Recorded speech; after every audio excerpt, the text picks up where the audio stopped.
हाय दोस्तों। पिछले वीडियो के अंदर हम लोगों ने एक नया टॉपिक स्टार्ट किया था। हम ये बात समझने की कोशिश कर रहे थे कि कैसे एक ऑल्टरनेटर का वोल्टेज रेगुलेशन निकाला जा सकता है बिना उसे फुल लोड पर चलाए। इसके लिए हमने क्या पढ़ा कि कुछ एक्सपेरिमेंटल मेथड्स होते हैं जिससे कि वोल्टेज रेगुलेशन डिटरमाइन होता है। जिसका पहला मेथड मैंने आपसे लास्ट वीडियो के अंदर डिस्कस किया, दैट वाज ईएमएफ मेथड। वहां मैंने ये बताया ईएमएफ मेथड एक ऐसा मेथड है जिसने सिंक्रोनस इंपेडेंस और सिंक्रोनस रिएक्टेंस का कॉन्सेप्ट हमें दिया। तो उसने बोला भाई जेडएस निकाल लो। जेडएस कैसे निकाल लो? वीओसी और आईएससी का रेशो लेके। और आरए मेजर कर लो वोल्ट मीटर एमीटर मेथड से। वहां से मिल जाता है एक्सेस। आरए और एक्सेस को जानते हुए ईएमएफ निकल सकता है और ईएफ और वीटी से निकल सकता है वोल्टेज रेगुलेशन। उसको हमने ईएमएफ मेथड क्यों बोला था? क्योंकि उसने क्या किया था, आर्मेचर रिएक्शन और लीकेज दोनों को एज वोल्टेज ट्रीट करके ही वोल्टेज रेगुलेशन निकाला था। अब इसी लाइंस पे हम आगे जो मेथड्स पढ़ेंगे और मेथड्स देखेंगे कि कैसे इससे ज्यादा एक्यूरेट रिजल्ट लिया जा सकता है।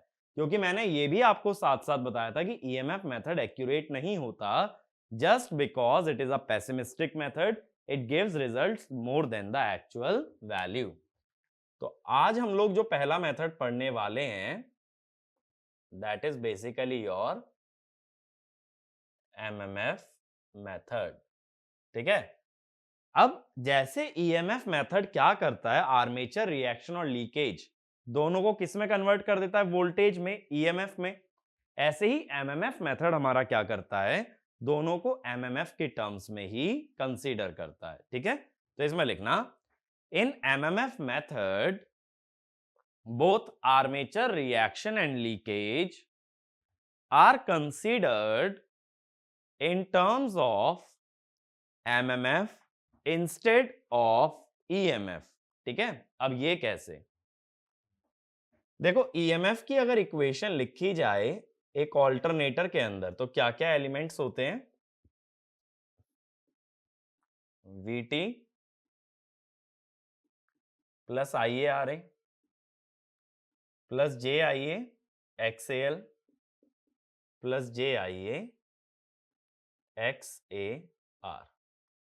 अब देखो, जब मैंने आपको मॉडल ऑफ ऑल्टरनेटर कवर कराया था तो मैंने ये भी चीज बताई थी कि ये जो ईएमएफ है, लीकेज ईएमएफ, ये एक्चुअल में minus J I A XL था।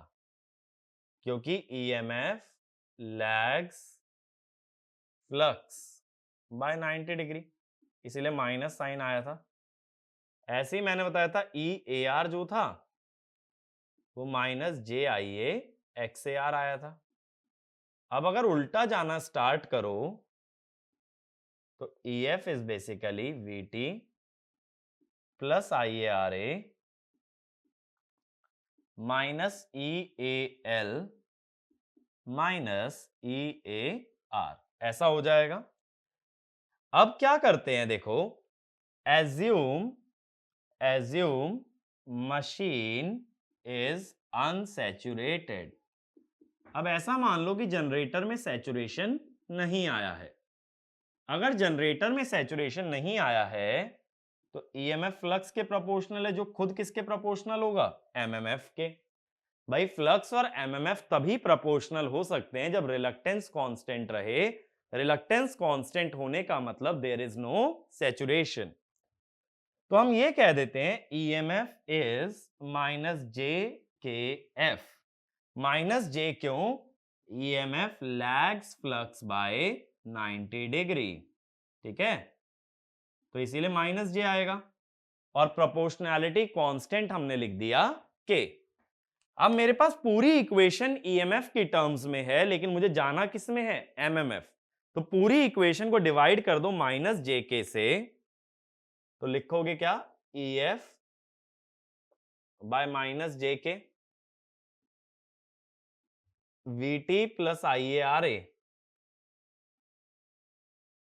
ये दोनों तो देखो वोल्टेज ही हैं, इसको भी डिवाइड कर दो माइनस जे के से।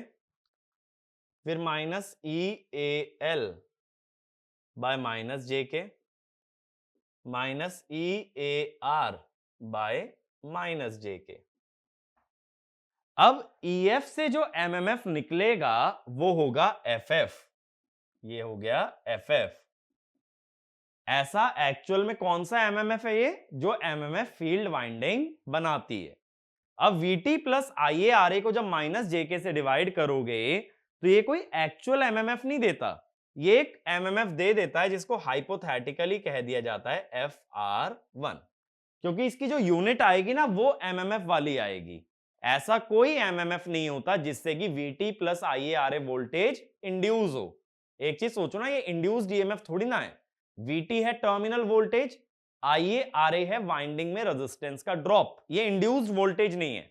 और जब ये इंड्यूस्ड वोल्टेज नहीं है तो इससे अगर MMF बनाने की कोशिश करते हो तो वो MMF एक हाइपोथेटिकल MMF आता है FR1। लीकेज से बनने वाला MMF होगा FAL और आर्मेचर रिएक्शन के लिए FAR। तो मैंने यही बोला, इसको MMF मेथड बोल इसलिए रहा हूं कि लीकेज और आर्मेचर रिएक्शन दोनों ही किसकी टर्म्स में आ गए हैं? MMF के टर्म्स में। अगर दोनों को MMF कंसीडर करोगे तो MMF मेथड, और दोनों को ऐसे वोल्टेज की तरह लोगे तो EMF मेथड। तो ये ध्यान रखो, ये जो XAR वाला कॉन्सेप्ट आया है ये किसने दिया था? EMF मेथड ने। तो मैं तुम्हें यहां पे क्या समझा रहा हूं, एक्चुअल में उल्टा चल के ये बता रहा हूं कि MMF मेथड का एजम्पशन क्या है। ठीक है, EMF मेथड ने तो आर्मेचर रिएक्शन को एक रिएक्टेंस बना दिया था, लेकिन एक्चुअल में आर्मेचर रिएक्शन जो शुरू हुआ था वो MMF और फ्लक्स से शुरू हुआ था, ना कि रिएक्टेंस से। तो ये हमने बेसिकली उल्टे प्रोसेस में गए। और यहां से एक चीज और हमें समझनी होगी या याद रखनी होगी कि MMF मेथड ये मान के चलता है कि मशीन अनसैचुरेटेड है। अब देखो इसके अंदर करते क्या हैं, स्टेप्स क्या होते हैं। सबसे पहले क्या करते हैं कि VT का एक फेजर बना लो। मान लो ये अपने पास VT है, इससे कोई लैगिंग लोड लगा है तो वो IA ड्रॉ कर रहा है, कितना एंगल पे? फाई। अब VT में IARA ऐड अगर कर दिया जाए, छोटा सा लेना एकदम IARA अगर ऐड कर दिया जाए तो इससे बनने वाला EMF, इन दोनों के सम को मैंने लिख दिया ER1। क्यों लिखा ER1? क्योंकि उसके MMF को लिख रहा हूं FR1। अब EMF MMF से 90 डिग्री लैग करता है, या ये कह दो MMF EMF से 90 डिग्री लीड करता है। बात समझे? EMF फ्लक्स से 90 पीछे है या फ्लक्स EMF से 90 आगे है। ठीक है, तो ये वाला MMF हो गया FR1, कितने एंगल पे भाई? 90 डिग्री, और इस एंगल को मैंने मान लिया अल्फा। अब देखो क्या होगा, IA के सेम फेज में IA से बनने वाला MMF आना चाहिए FAR और FAL। अब हम क्या जानते हैं, ये FR1 और FAR प्लस FAL को सब्ट्रैक्ट करके क्या मिल जाएगा? FF। तो FF कैसे निकालोगे? दो फेजर या दो वेक्टर सब्ट्रैक्ट करने हैं जो कि कितने एंगल पे हैं? ध्यान से देखो, ब्लैक से ब्लैक 90 फिर अल्फा, तो कितने एंगल पे? 90 प्लस अल्फा। तो दो फेजर को सब्ट्रैक्ट कैसे करोगे जो 90 प्लस अल्फा पे हैं? FR1 का स्क्वायर FAR प्लस FAL का square minus 2 FR1 FAR plus FAL cos 90 plus alpha. cos 90 plus alpha कितना होता है भाई? ये होता है माइनस साइन अल्फा। तो ये हो जाएगा FF square plus FAR plus FAL square minus minus plus 2 FR1 FAR plus FAL sine alpha. ठीक है, ये बात क्लियर हुई। अब देखो इसका मतलब है मुझे क्या क्या क्वांटिटीज चाहिए FF निकालने के लिए? एक तो FR1, एक FAR प्लस FAL और एक अल्फा एंगल। अब अल्फा एंगल कैसे निकालोगे? मान लो ऐसा कभी होता है कि वो बोल दे कि जो आर्मेचर करंट है या एक लोड है जो आर्मेचर करंट ले रहा है 0.8 पावर फैक्टर लैगिंग पे, तो तुम क्या करोगे? मान लो assume suppose IA as reference, तो तुम कहोगे जो VT होगा वो होगा VT at an angle five. तो ER1 निकाल लोगे कैसे? VT angle five plus IA angle 0 into RA। तो जो ER1 का जो एंगल आएगा ये इसका एंगल होगा अल्फा। अल्फा ऐसे मिल जाता है। IA को रेफरेंस मान लो, तो कोई भी सिस्टम है उसका लोड तो तुम्हें गिवन होगा ना भाई, कि ऑल्टरनेटर से जो लोड लगा है वो एक पर्टिकुलर पावर फैक्टर पे पावर कंज्यूम कर रहा है। तो VT को रेफरेंस ना मानते हुए आसान है, IA को रेफरेंस मान लो और ER1 निकाल लो, तो जो भी ER1 का एंगल आएगा वही अल्फा है। एक बार अल्फा मिल गया तो क्या क्या क्वांटिटीज चाहिए? FR1 FAR प्लस FAL, ये अगर मिल जाए तो क्या मिल सकता है? FF। बात क्लियर हुई? अल्फा कहां से आएगा?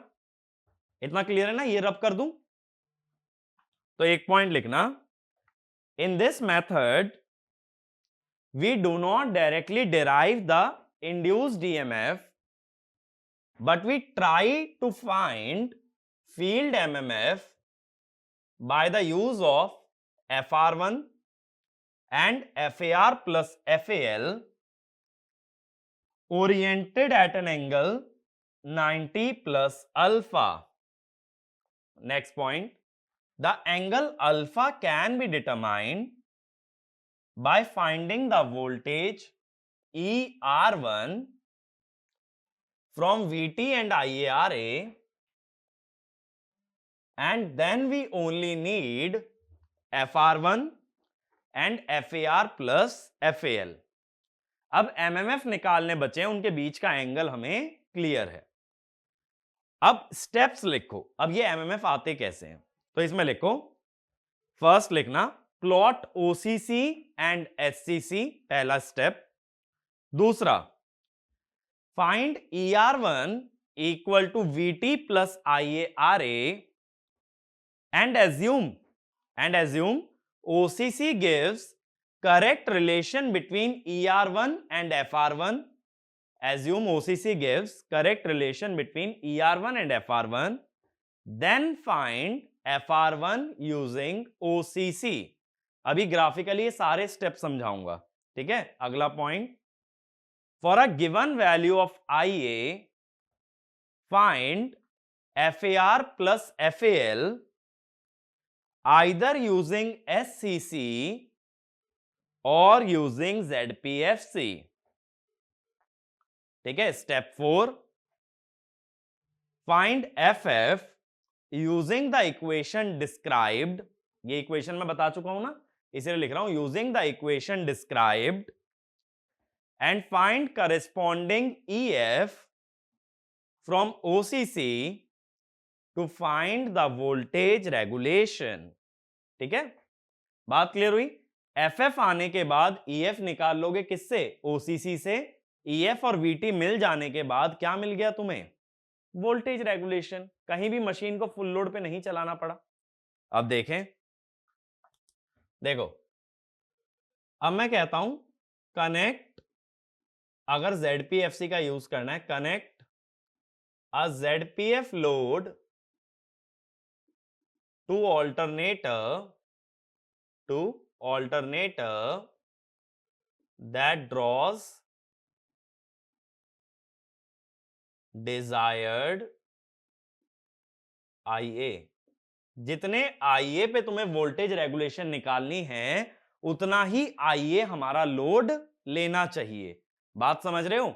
एक ऐसा ZPF लोड कनेक्ट करो ऑल्टरनेटर पे जो कितना करंट ले रहा है, जितने करंट पे तुम्हें वोल्टेज रेगुलेशन निकालना है। बात क्लियर है?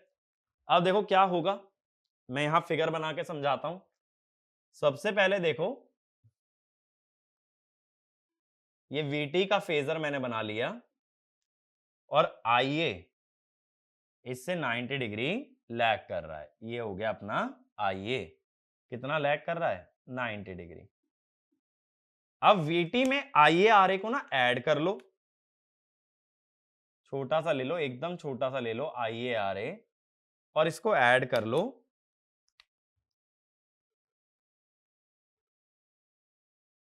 तो ये मिल गया ER1, ठीक है। अब मैंने क्या बोला है स्टेप 1 में कि OCC और SCC बना लो, उसके स्लैश करके लिख लेना ZPFC, SCC की जगह ZPFC भी ले सकते हो। अब देखो जो भी ग्राफ बनाओगे ना वो इससे जोड़ के बनाना। जोड़ के कैसे? इसका बेस ना आगे एक्सटेंड कर लेना इस तरह से, ठीक है। अब इसी पे ग्राफ ड्रॉ कर लेना।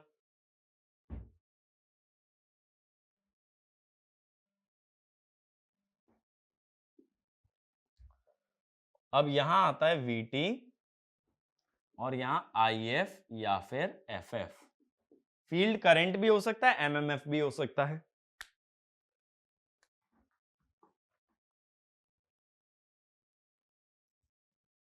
ये मैं ले गया OCC, ठीक है।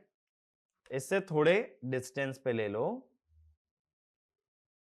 ZPFC। ये मैं कैरेक्टरिस्टिक पहले ही एक्सप्लेन कर चुका हूं ना, दोनों OCC और ZPFC। अब क्या करो, कितनी हाइट या कितना वोल्टेज ले लो ER1 के बराबर और OCC से ये निकाल लो उसके लिए MMF कितना रिक्वायर्ड है। देखो कैसे, ये हुआ वोल्टेज पता है तो उसके अकॉर्डिंगली जो MMF आएगा वो FR1 आएगा। और इसीलिए मैंने ये बोला है, मैं ये एज्यूम करके चल रहा हूं कि OCC ER और ER1 और FR1 के बीच में करेक्ट रिलेशन बताता है, ताकि मैं ER1 को देख के क्या बता दूं FR1। तो ये जो वैल्यू है ना ये ER1 है। अब तुम कहोगे भाई ये तो चालाकी हो गई, यहां बहुत लोगों ने हो सकता है नोटिस भी ना किया हो। एक्चुअल में ये हाइट ना VT थी, ये ER1 नहीं थी। ER1 वाली हाइट इससे हल्की ऊंची होती, लेकिन अगर ऐसा कहीं फिगर दिख जाए किसी भी किताब में तो इसका मतलब है इन्होंने ये मान रखा है कि RA काफी छोटा है। अगर RA काफी छोटा है तो VT और ER1 ऑलमोस्ट सेम होते हैं। तो FR1 आ गया, अल्फा निकालना बता चुका हूं। अब क्या निकालना बचा? FAR plus FAL। वो कैसे निकालते हैं? तुम्हें यह पता है कि तुम्हारा VT कितना आ रहा है ZPF लोड के लिए। इस VT के अनुसार हम पता लगा लेते हैं टोटल MMF कितना चाहिए, और ये जो डिफरेंस है ये हो जाता है अपना FAR प्लस FAL और ये होता है FF।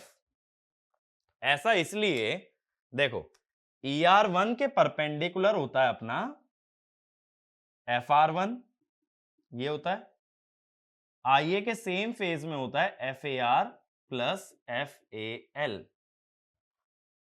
तो सब्ट्रैक्ट करने का मतलब है इसका अपोजिट ऐड कर देना,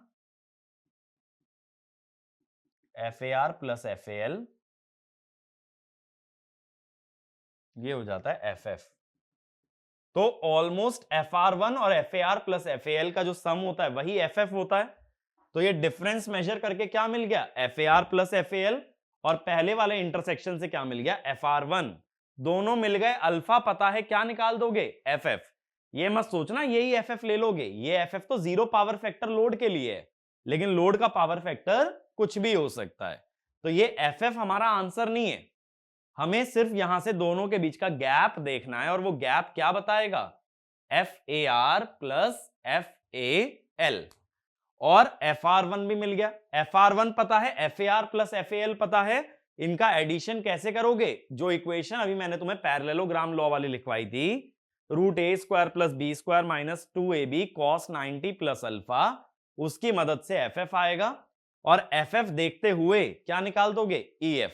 एक बार EF मिल गया, VT मिल गया, क्या मिल गया? Voltage regulation. तो ये लिख लेना, do not consider the FF shown in the figure because it is the field excitation for zero power factor lagging load, but the load under actual operating condition is different So from this graph we only observe two values, FR1 and FAR plus FAL, FR1 and FAR plus FAL, and add them according to the equation described to find FF, and using FF we find EF from OCC. ठीक है, एक बार EF मिल गया तो मिल जाएगा voltage regulation. ये method clear हुआ क्या करना है? और चाहते तो देखो ऐसा भी कर सकते थे कि SCC प्लॉट कर लो। SCC का ग्राफ तो हमें पता है ना, लीनियर होता है, लीनियर होता है। जितना भी IA तुम्हें चाहिए था उसके अकॉर्डिंग यहां से जो MMF मिलता वो डायरेक्टली हो जाता है FAR प्लस FAL। ठीक है, चाहते तो ये काम SCC से भी कर सकते थे, जरूरी नहीं कि ZPFC का ही यूज किया जाए। बात क्लियर हुई? ठीक है, अब इसके बाद देखो अगला मेथड आता है अपना जीरो पावर फैक्टर मेथड और पोर्टियर ट्रायंगल मेथड। तो अगला लिखना जीरो पावर फैक्टर मेथड और पोर्टियर ट्रायंगल मेथड। अब देखो क्या होता है, जो मेथड अभी हमने पढ़ा है MMF मेथड, ये मेथड भी एक्यूरेट रिजल्ट नहीं देता, लेकिन हमने EMF मेथड में ये बोला था कि EMF मेथड तो पेसिमिस्टिक मेथड है, जो रिजल्ट आना चाहिए उससे ज्यादा देता है। तो भाई MMF मेथड में क्या बात हुई? तो तुम ये बोलना, ये लिखो, EMF method is a pessimistic method that gives voltage regulation higher than the actual value, whereas MMF method is a optimistic method that gives voltage regulation less than the actual value। ठीक है, अब पोर्टियर triangle ने ऐसा क्या किया different, जो कि ना EMF मेथड ने किया ना ही MMF मेथड ने। अब दिक्कत ये थी, देखो EMF मेथड आर्मेचर रिएक्शन और लीकेज दोनों को मान रहा था वोल्टेज ड्रॉप, और MMF मेथड दोनों को मान रहा था MMF। तो पोर्टियर ट्रायंगल ने डिफरेंट क्या किया, उसने बोला भाई लीकेज को मान लो वोल्टेज और आर्मेचर रिएक्शन को मान लो MMF।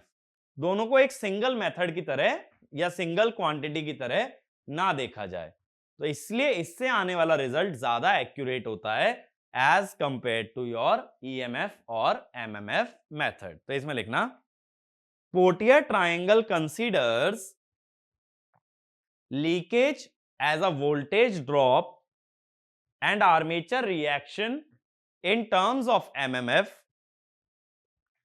and hence it gives more accurate result than both EMF and MMF method, than both EMF and MMF method। अब देखो जैसे पिछले मेथड में हमने लीकेज को भी MMF में कन्वर्ट कर लिया था, देखो यहां भी यूज तो OCC और ZPFC होते हैं, इसीलिए अभी जो है ना मैं इन कर्व्स को रिमूव नहीं कर रहा हूं, ये कर्व्स बने रहने दो। ठीक है भाई, अब मैं क्या बोल रहा हूं कि देखो हम लोग क्या डिफरेंट करते हैं कि लीकेज को MMF में मत लो, MMF में सिर्फ किसे लो, MMF में सिर्फ लो आर्मेचर रिएक्शन को। तो इस बार ऐसा कर लेते हैं कि EMF की ये इक्वेशन थी ना, VT plus IARA plus JIAXAL, इसको तो एक साथ क्लब कर लेते हैं और इसको अलग छोड़ देते हैं, JIAXAR। अब पहले की तरह ही लिख लो, JIAXAR जो होता है वो नेगेटिव ऑफ EMF होता है ना, जे I A X A L, ये तो वोल्टेज में ही रहने दो, और जैसा मैंने एमएमएफ में भी लिखा था माइनस ई ए आर। अब क्या करो, माइनस जेके से डिवाइड कर दो, E F by minus J K V T plus I A R A plus J I A X A L by minus J K minus E A R by minus J K. अब ये जो left में quantity आई, ये हुई F F, ये हुई F R, और ये हुई एफ ए आर। ठीक है, अगर सर्किट के टर्म्स में भी सोचोगे तो देखो सर्किट कैसा बनता है। ये होता है ईएमएफ ई एफ, फिर ये J X A R, J X A L, R A, और फिर ये वैल्यू वीटी। अब मैंने बोला वीटी में सिर्फ आई ए आर ए मत ऐड करो, वीटी में बल्कि और क्या ऐड कर दो, जे I A X A L, तो उससे बनने वाला ईएमएफ हो जाता है ये ई आर, और इसका एमएमएफ होता है एफ आर, और ये वाला ईएमएफ होता है ई ए आर। ठीक है, तो जैसे पिछले मेथड में वीटी में आई ए आर ए ऐड करके पहले ई आर वन बनाया था, इस बार आई ए आर ए के साथ साथ और क्या ऐड करोगे, जे I A X A L, और जो ईएमएफ बनेगा that will be E R. इस बार ई आर वन नहीं बल्कि ईएमएफ कौन सा लेना है, ई आर, और उस ई आर से क्या निकालोगे, एफ आर, और जैसे पिछले मेथड में F A R plus F A L निकाला था, इस बार सिर्फ निकालोगे एफ ए आर, इस बार F A R plus F A L नहीं निकलेगा। अब देखो क्या करते हैं, स्पेशली इस मेथड के अंदर आर्मेचर रेजिस्टेंस को इग्नोर कर देते हैं, जनरली आर ए को स्मॉल मान के इग्नोर कर देते हैं, क्योंकि आर ए जो है एक्सएल और एक्सएआर के कंपैरिजन में काफी एक छोटी वैल्यू आती है। ठीक है, तो इसमें लिखना, in this method armature resistance is generally ignored because it is very small as compared to armature reaction and leakage। ठीक है, अब देखो क्या करना पड़ेगा, मान लो ये VT है, ये IA है एट एन एंगल फाई। अब VT में ऐड कर दिया जाता है JIA XAL, RA को तो इग्नोर कर दिया ना, तो JIA XAL ऐड कर लो, इससे बनने वाला ईएमएफ हो जाता है ER। ER के परपेंडिकुलर वैल्यू आती है FR, यहां से मान लो एंगल अल्फा है, और इसके सेम फेज में आती है FAR। अब हम क्या जानते हैं, FF होता है FR माइनस FAR। अब FR और FAR के बीच का जो एंगल है देखो 90 प्लस अल्फा, तो FF को लिखते हैं FR square plus FAR square minus 2FR FAR cos 90 plus alpha under root, तो ये क्या हो गया, FR square plus FAR square plus 2FR FAR sine alpha. तो देखो बस फर्क ये आ गया लास्ट मेथड से कि FR1 की जगह हम यूज करने लगे FR का, और FAR प्लस FAL की जगह करने लगे FAR का। ठीक है, अब इसके अंदर भी देखो सेम ही चीज करते हैं, अगर अल्फा चाहिए तो वैसे ही करते हैं, देखो एज्यूम IA एज रेफरेंस, तो VT जो है IA से लीड करेगा कितने एंगल से, फाई। तुम लिखोगे ER क्या होगा, VT angle phi plus IA angle 0 into RA, IA angle 0 into JXAL। RA वाली टर्म तो अक्सर इग्नोर भी हो जाती है, और ये जो ई आर आएगा ये आएगा mod E R angle alpha. तो यहां से अल्फा मिल जाता है। तो एक पॉइंट लिखना, in order to find F F we need 3 quantities F R, F A R and alpha. ठीक है, ये 3 क्वांटिटीज चाहिए।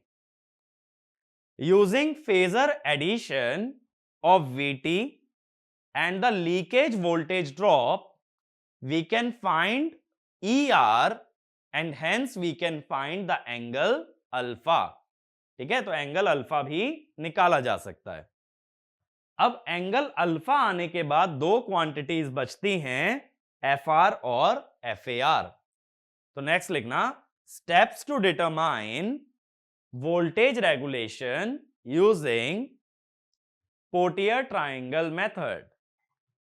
तो इसमें लिखो, connect a ZPF lagging load at alternator terminals that draws a desired value of armature current.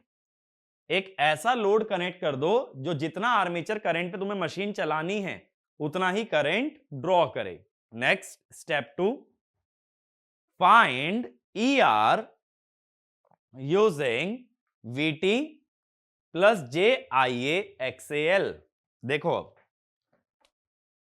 ये 90 degree lag कर रहा है करंट, JIA/XAL इसमें ऐड अगर कर लोगे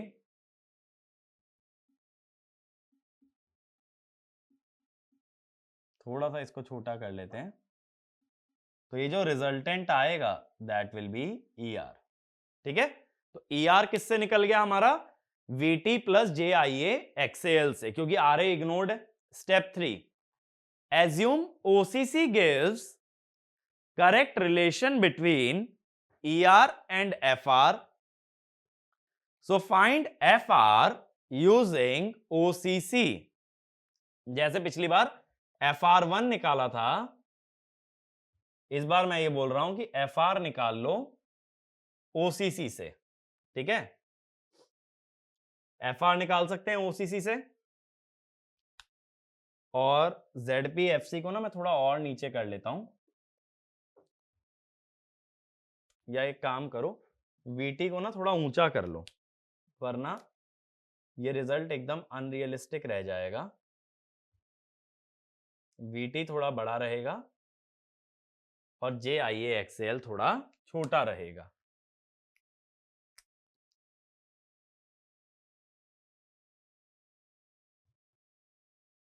अब नेक्स्ट लिखना, find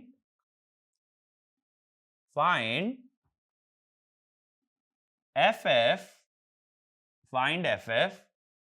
using intersection of VT with ZPFC। देखो ये लाइन, लाल वाली लाइन से जो इंटरसेक्शन आएगा ये आएगा FR1, और ये ZPFC से जो आता है वो होता है FF। अब इन दोनों के बीच का जो डिफरेंस है, सॉरी FR1 नहीं FR, ये क्या होता है अपना, ये होता है FAR। जैसे पिछली बार यही डिफरेंस को तुमने बोला था FAR प्लस FAL, इस बार क्या बोलोगे, सिर्फ FAR। तो अब देखो ये जो ट्रायंगल बनता है, ये ट्रायंगल, इसका ये हाइट, ये हाइपोटेनस और ये इसका बेस, ये जो ट्रायंगल आया इसे कहते हैं पोटियर ट्रायंगल। ठीक है, यहां पे AB क्या है इस ट्रायंगल का परपेंडिकुलर, लीकेज का ड्रॉप। BC क्या है, आर्मेचर रिएक्शन का MMF। ठीक है, तो अगला पॉइंट लिखना, the triangle ABC is called as Potier triangle. अगला पॉइंट लिखना, using the base of Potier triangle we can determine FAR which can then be subtracted from FR using vector subtraction, जो हमने ये लिखा है, to determine FF। Next point, using the value of FF we can derive EMF from OCC। अब EMF भी आ गया। Last point, using EMF and VT we can derive voltage regulation. ठीक है, तो वोल्टेज रेगुलेशन जो निकाल सकते हो वो ईएफ और वीटी से निकाली जा सकती है। मेरी बात यहां तक क्लियर हुई? अब देखो पोर्टियर ट्रायंगल के अंदर ना और भी चीजें हम लोग करते हैं। यहां से जाती है air gap line. Air gap line मैंने पहले ही बताया था ना ओसीसी के अंदर। अब एयर गैप लाइन के पैरेलल ना लाइन यहां से भी ड्रॉ कर लेते हैं। ये इसके पैरेलल है एयर गैप लाइन के, तो ये वाला पॉइंट हो जाता है डी। अब इस ट्रायंगल को देखो, जब शिफ्ट करते हैं ना एबीसी को जब शिफ्ट करते जाते हैं धीरे धीरे, तो ये सी वाला यहां आता है, C dash, C double dash, A वाला यहां चलता रहता है लगातार में, A dash, A double dash, तो लास्ट में आते आते यहां पे आ जाता है सपोज सी ट्रिपल डैश, ये ए ट्रिपल डैश, और ये पोर्टियर ट्रायंगल पूरा ऐसे बन जाता है। तो पोर्टियर ट्रायंगल को पैरेलली शिफ्ट किया जा सकता है बिटवीन ओसीसी एंड जेडपीएफसी। ऐसे हिलाते हिलाते हिलाते इसे नीचे ले आओ, मूव करा लो ऊपर से भाई, ये ट्रायंगल ऐसे ले आओ नीचे, तो ये नीचे लाओगे ना तो यहां तक फिट हो जाता है। तो ये जो डिफरेंस होता है ये होता है एफ ए आर। ठीक है, ये मेरी बात क्लियर हुई कि एफ ए आर कितना गैप होता है। तो इस मेथड में अच्छी बात क्या थी कि लीकेज को तो वोल्टेज की तरह लिया और आर्मेचर रिएक्शन को एमएमएफ की तरह लिया, इसलिए ये मेथड ज्यादा एक्यूरेट रिजल्ट देता है। अब देखो इस पे अगर न्यूमेरिकल बनता है तो किसी कन्वेंशनल पेपर में ही बन सकता है, ऑब्जेक्टिव एग्जाम में नहीं बनेगा। क्यों? पहले तो देखो ईआर निकालोगे, ईआर से अल्फा एंगल आएगा और ग्राफ देख के ईआर से बताओगे एफआर, फिर वीटी से बताओगे एफएफ, दोनों के डिफरेंस से क्या आएगा एफएआर, एफआर एफआईआर और अल्फा आने के बाद आएगा एफएफ, एफएफ से निकालोगे ईएफ, किस ग्राफ से ओसीसी से, एफएफ से निकालोगे ईएफ, ईएफ और वीटी पता होने के बाद निकलेगा वोल्टेज रेगुलेशन।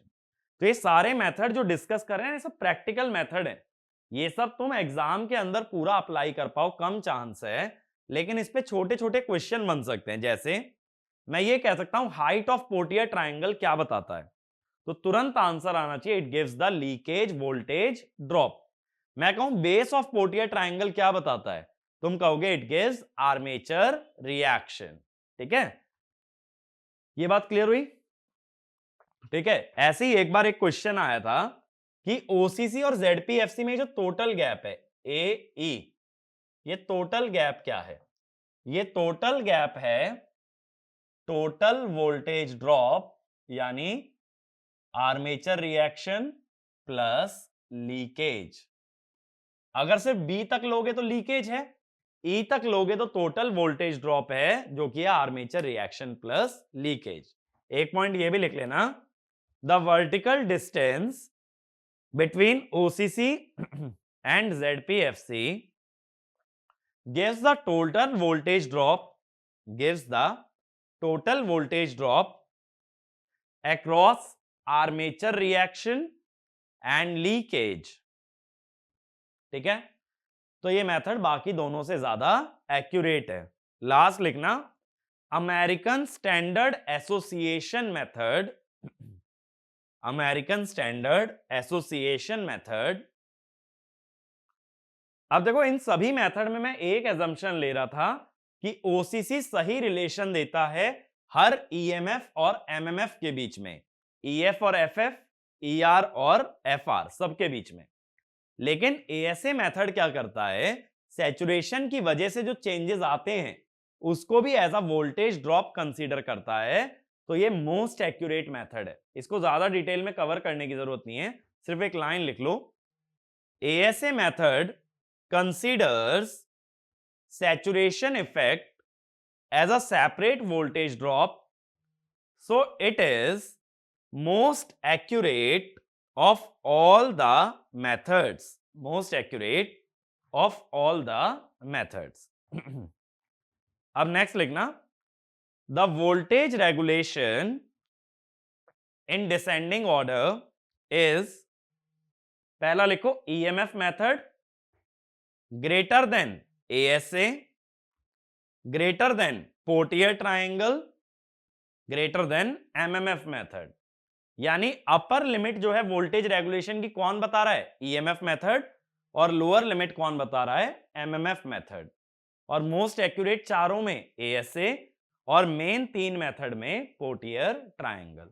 तो बेसिक बेसिक चीजें इन मेथड्स के बारे में तैयार रखो, एमएमएफ और पोर्टियर ट्रायंगल के। But EMF method full detail में आना चाहिए। मोस्ट कॉमनली आस्क्ड मेथड होता है ईएमएफ मेथड, ठीक है। तो अब यहां से ये समझ आ गया कि ऑल्टरनेटर का वोल्टेज रेगुलेशन निकालने के तरीके क्या होते हैं बिना जनरेटर को एक्चुअली चलाए। तो अब आगे क्या बात करेंगे, हम ईएमएफ की बात कर चुके हैं, वोल्टेज रेगुलेशन की। अब मैं आगे बात करूंगा जनरेटर और मोटर के अंदर पावर की, लेकिन वो सब बातें नेक्स्ट वीडियोस में। Thank you.